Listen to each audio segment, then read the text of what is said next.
รู้สึกเป็นยังไงเนาะเมื่อย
พอดีเลยย้อนแสงสวยเนาะ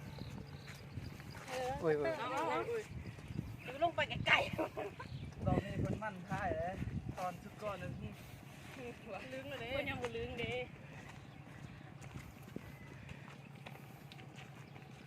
กระเดายาดมมั่งบอกว่าตอนมื้อนั้นนะพักไร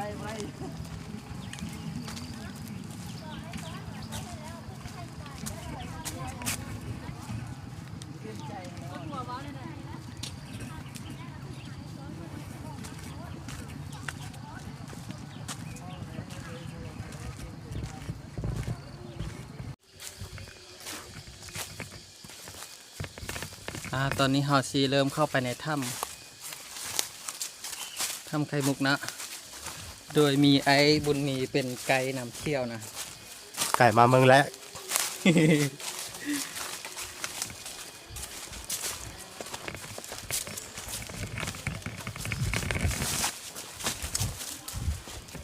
เข้าไปเลยนะ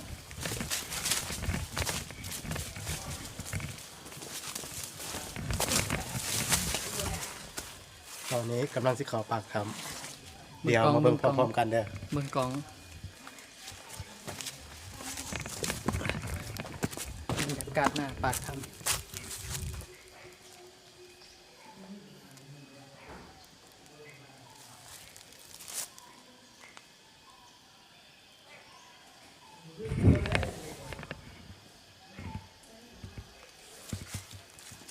น้ำมึงมีปลาปะอ๋อน้ำใสแท้คือยังคือเป็นน้ำ เด็กสักแห้งเลยจ้ะ ปัญหาเราไปไม่ทันบ่มมันสิเบิดบริษัทซื้อในกระมาเลย สุดหลักประเทศแล้วแฟนไทย ได้ที่ห้องนั่นแหละเกสเบิดแฟบแต่ว่ามันบ่แจ้งเลย เดี๋ยวนี้ใช่ปะ เรียกเสียงอาสาอันนั้นคือบรรยากาศที่ในถ้ำเนาะโซเทอร์เลยบันทึกนะแต่ไม่ได้จะกินวิดีโอแล้วอยากเห็นวิดีโอคนแต่งอยู่ซ้ำใดวะ สำนันละ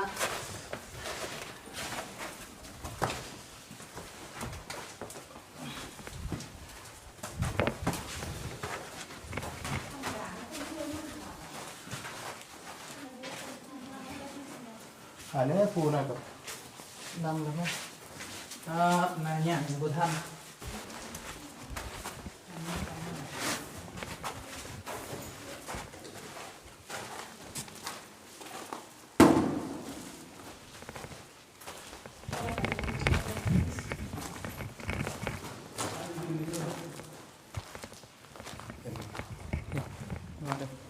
สบายดีตอนนี้กาเฮากับเขาไปในปากขึ้นในถ้ำแล้วประมาณ12 เมตรแล้วโอเคแต่ว่าเราเอามารุ่นกันบ่ข้างในมันสิงามสักหน่อยแล้วมันไม่เห็นนำกันตามมาเลย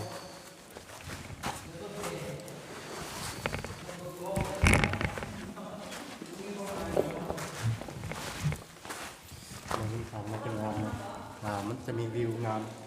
อยู่เทิงมันจะมีปากกำมันจะมีแสงแดดส่องเข้ามาหน่อยนึงโอเคไปกัน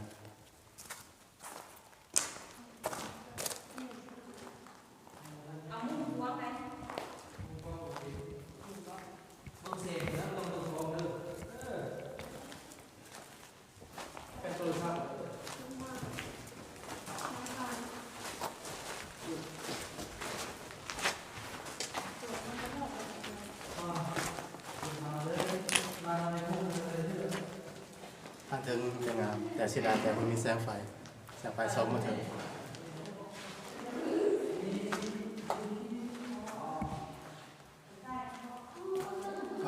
เบื้องทางเขาเอาน่าจะงามอยู่โอเคนั่นคือทางเขา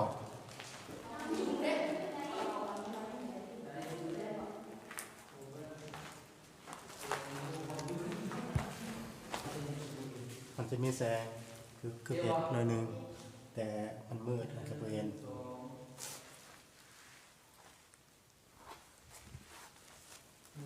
้ยงามมันจะมีน้ำหยดหน่อยนึงเห็นแบบน้ำเขาก็เห็นเหมือนกันนี่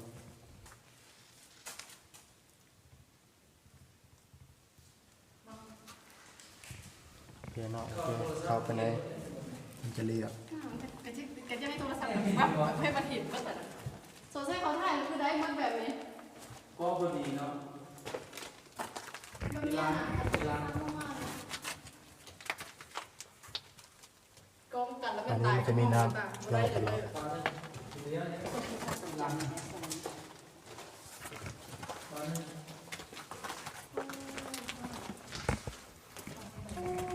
ตอนนี้ทีมงานเอา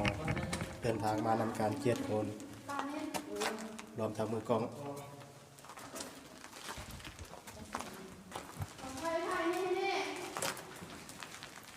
ก็ไปเห็นหุ้งแล้วนะเอาตัวซับตัว ต ใน อน แท้ไอ นี้ โฟ ผู้ น เดิน นะ ทางคนหนึ่งเขากำลังหิว แน่ไอโฟนเขาทำกันเป็นโอ้อยู่ในที่งาม เสร็ นี่ จแล้วเจ๊งอยู่สนใจชุดแทบเจ๊งแต่ว่าถ่ายวิดีโอ เกียรติ แท โค บ น หาย ที่นี่งาม มุกให้รอดก่อนเดี๋ยวภาพวิดีโอ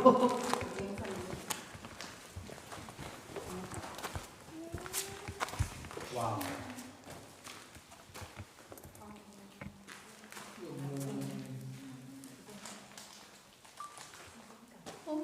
ไปยืนอยู่บนเหยียบยีนผ่านเนี่ยมั้ย เรื่องขนาดเป็น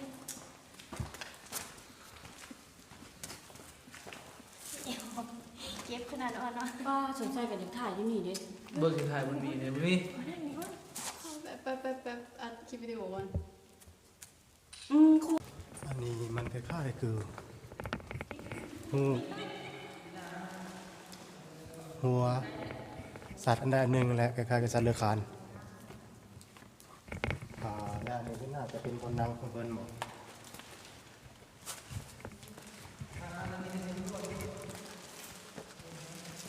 พวกอันนี้งามเลย ฮอตมากนี่ป่ะ ทุกคนมันเปียกมันเป็นน้ำหยดจาก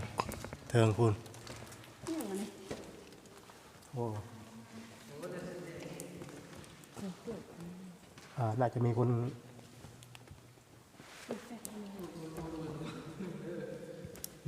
เข้ามาแล้ว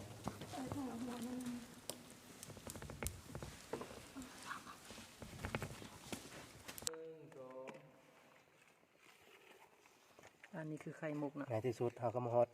ไข่มุกจนได้บ่คิดว่าจะได้เห็น ติ่ม ไปเยี่ยมหนึ่งสอง งดงามเลย เอาอีสองไส้พอแจ้วยิบเข้ามา ยังกันได้สนใจ เมืองนักท่องเที่ยวหาปลาอันตะเกียเลยเนาะดำกระลือ วันนี้เราเป็นบอลที่งามที่สุดซ้ำนี่เลย เพดานหรือว่าฝามันเพิ่งประมาณอยู่สัก20 เมตรได้ คนมันที่ในสุรินทร์นะเบิ้ง มันสูงความเป็นมันจะสูงเนาะ ครึ่งธรรมชาติเลย รับสูงแล้วก็กว้าง นับเจนี่นี่หนึ่ง โอเคแต่ว่าตกลง สองเอา อีกได้เดียวดิไปออกสิตัวอะไรออกมาเดียว ซ้ำนี่เด้อ ไปข้างในของไส้ ดีใจเพิ่ง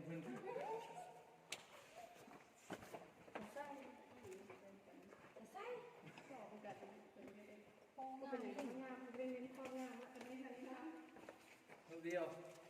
เด้อ ถ่ายได้ขนาดนี้เด้อ อันนี้ดินคล้ายๆคือหินเพชรมันจะเหลื่อมตลอด เทศนะ เสียดายแต่มันหมดแจ้งถ้าผู้ใดได้สัมผัสติดใจเลย 1 2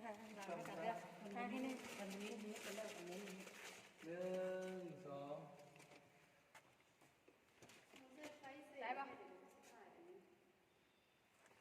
เรื่องสุดาบ้านนี่ตั้งข้างอย่าพาเป็นหลังร้ายปิดตั้งข้างมันนี่ อันนี้ปะ 1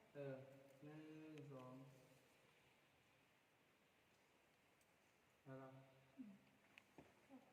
งามเนาะ ข้างคนข้างเกณฑ์ทุกอย่างคน ที่กันไปเป่าอีกคนที่จะไปเต้นกันเลย ไม่ได้สนุกเลยนะคนไทย ไม่ดำ นะในเรื่องของเนี่ยแล้ว1 2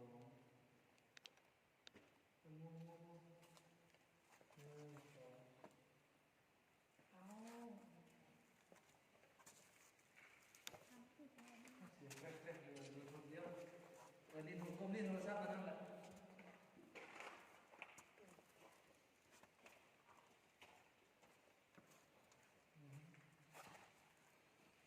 วิดีโอสมมือแต่ว่าดูได้ยังมึงดูแต่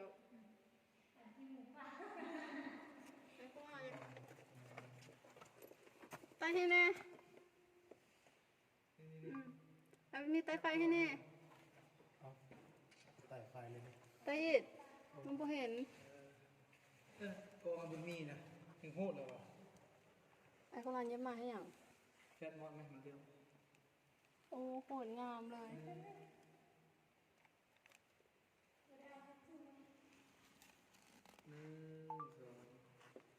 ได้เลยเขาแจ๋วแล้ว อันนี้ได้แล้ว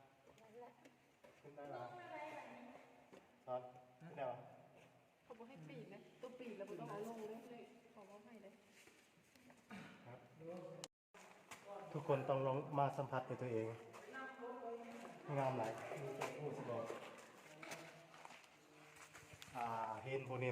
มันจะมีน้ำย่อยอยู่ตลอด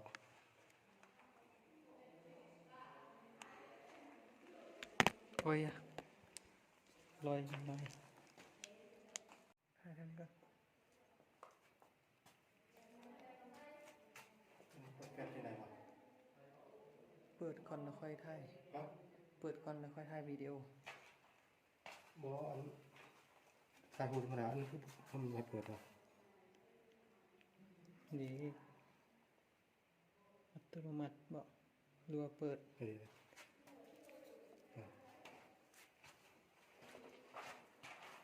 อันนี้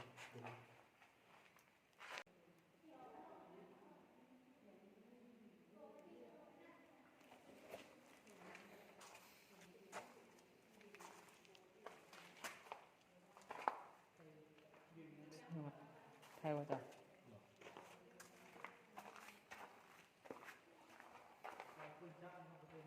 โอ้งามขนาดเลย ขอบคุณ น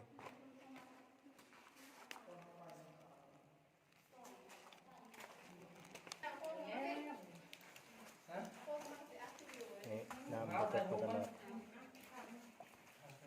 ประมาณหูเลย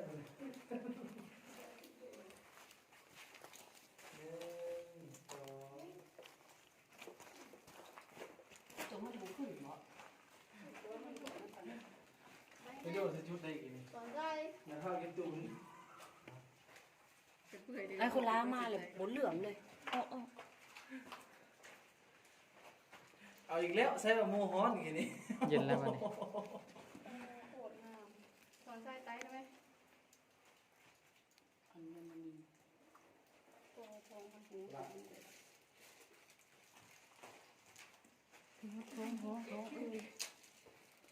ด้แล้วพอแจ๋วแล้วมัน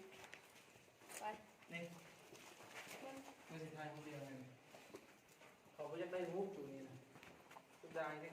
เกะไปขนมกินทั้งวันเลย อันนี้มันจะเป็นโพลคือกัน แต่ว่าเข้าได้อยู่แต่มาลองเบิ่งกันสิเข้าได้อยู่ที่ไหนได้บ่ได้บ่ บ่ได้ ได้นะลงเลยกันบ่ได้ดอก มันต่ำต่ เจ็บขา อันนี้เป็นเหลื่อมเนาะ มองนะเป็นซะ เฮ็ดยังนะ ถ่ายคลิป ถ่ายคลิปโอ้ตายแล้ว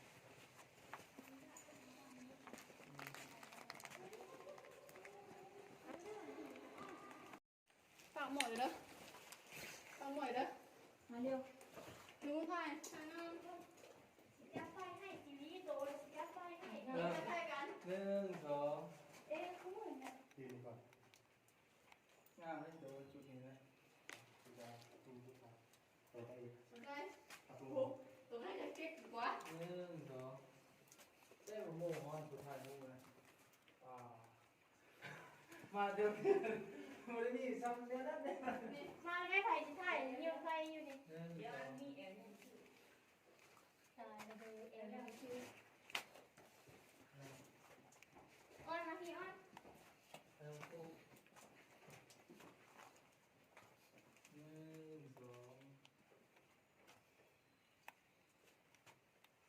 ง่ายได้ผม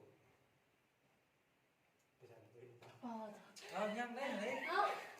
จริงด้วย แฟดเด้เฮ้ยอย่ารบกวนเฮ้ย ยับไปยังไอ้ก็ล่ะพวกเอาไปเยื่อไอ้ยูน้องเอาไปล่ะมีมาพี่เอาก็ล่ะเอาไปเอายูน้องพุ่น ถ่ายยังไงเลยแบบนั้น สุดาบ่เอาอันนี้บ่สุดามาไหมพี่นามาไหม ผมตาเราคอยตามาสุดท้าย เอาใส่เอา เดี๋ยวเอามา แฟด1 2 ก็อันนี้ ยืนก่อน ถ่ายให้เดี๋ยวผมนึงเด้อ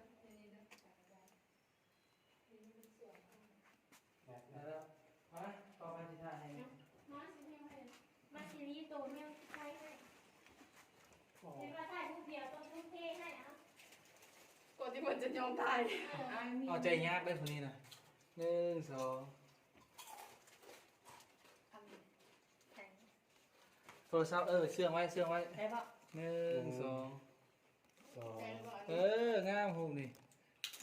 ได้แล้ว พูดเจ้าพะโล้มันบอก ใช่แต่ละ เห็นตามันเป็นสีอยู่ คือเป็นสีนะคะ ยับในถ้ำถ้าได้ก็งามมันสุดาเนาะเอาละ เอาเดี๋ยวนะ แต่ผมแกน เดี๋ยวนี้มั้ง ไปอีกมาไปอีกโอเค มียังหูตาเดี๋ยวเรา เดี๋ยวเช็คตัวนี้ มีเจีย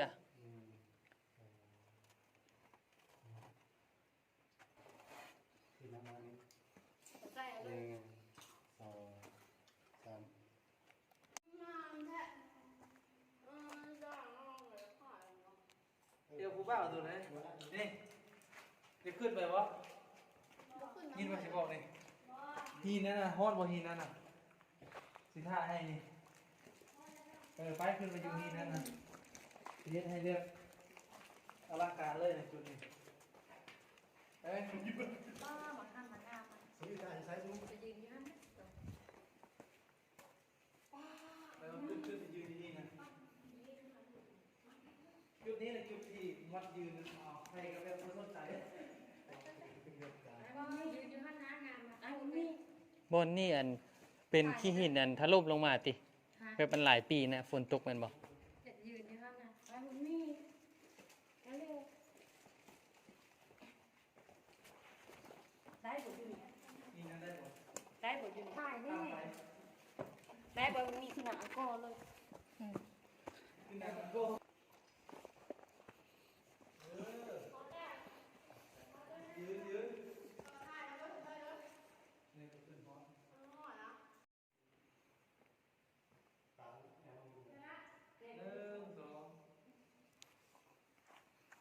ยืนไปยืนเดี๋ยวเดี๋ยวผ่าน ไปได้ไหนวะ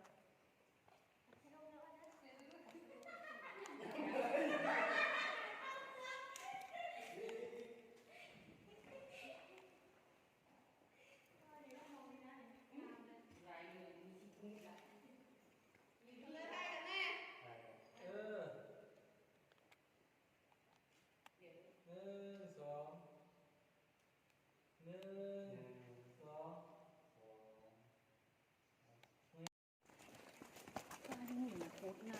ขันเขาบ่ขึ้นเหยียบให้งาม มีใครเอาน้ำมาบ่ล้างเลยล้างออกไหม เข้ามาน้ำติดน้อยบ่ออกเนาะ โอเค ออกบ่ ออกออกออก บ่ออกได้ ออกออก แต่ทิศแล้วนี่ มันจะชุบที่เขาเป็นในหินเลย ขี้ทรายกับอันนี้กับปูนเนาะสมมติว่า เนี่ยจะดูที่เขาเป็นในเลยมันจะให้ขึ้นใน บ่ออกคันมันสิล่าเลยเนี่ยคันแท้ ชมพอลาจึงค่อยเว้าเรามีประสบการณ์มาแล้ว ไม่ฟังมาหน่อย ไม่ไพ่โฟดลงแล้วคอมเมนต์นะ อันนี้เตี้ย ฮะ ไอ้สักดาคอมเมนต์เตี้ย เราว่าเหนื่อย เราบอกว่ารักษาเสื้อกันเด้อไปยิ่งอย่าขึ้นไปเหยียบอย่าขึ้นไปอย่างอย่างนั้น มันสิเป็น มันสิปีนมันสิยุ่ยจังเดียวเราหลายแนวเลยเข้าไปเบิ่งนะเบิ่งแล้วนะไปเตี้ยลูกอะไรนี้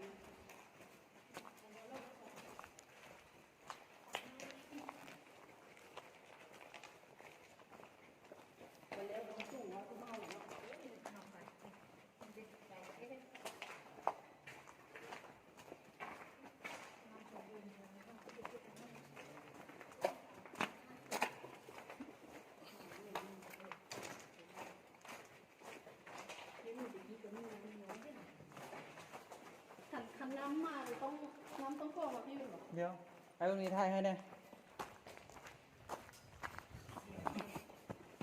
นี่เฮ้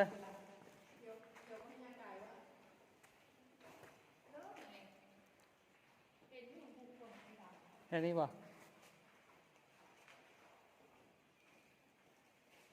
ถ่ายแล้ววะ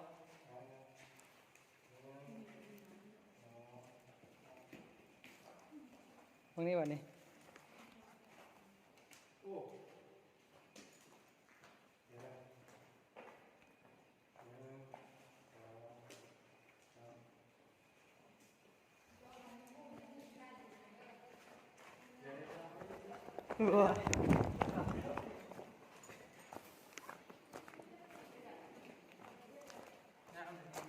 งาม จะมาเบิ่งเลย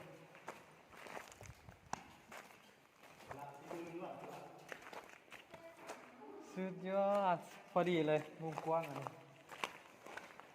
พอดีเลยนะ พอดีแสงอันนี้ตกมา เนาะ เอ็ดไม่บอกเอ็ดพลัง เสาไกลแล้ว เป็นกูปัด ไป บ่มีหยัง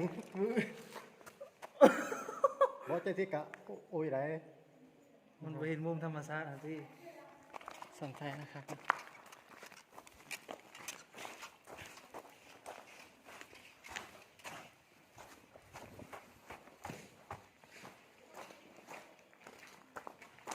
พอดีคักเลยนะบอลท่านนะ กำลัง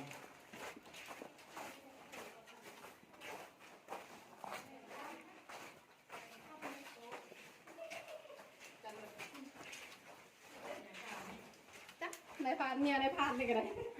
ตายแล้วกัน ราคาอยู่ตู้นี่ บู๊กัน บอดคืนนี้ไหน ลงรูปนี่ก็ได้ คือเหมือนกันบ้างมานี่ ได้หนอลงรูป ไหน นี่ โค้งกันคืนนี้ก็ได้ ก็ลงห้องเลย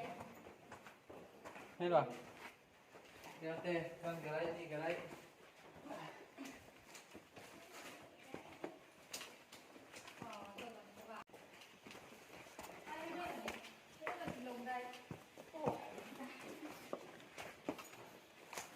ตอนมาอยากสำไทยก็คือง่ายเนาะ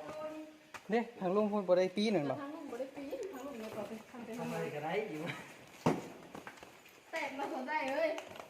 ปรมาตู้กันแล้ว แต่ละเมื่อยเลยโอ้มีเหตุมีอย่างเลย เมื่อไร เมื่อยังจะได้ปีนไป ที่ได้ปีนฟ้าอยู่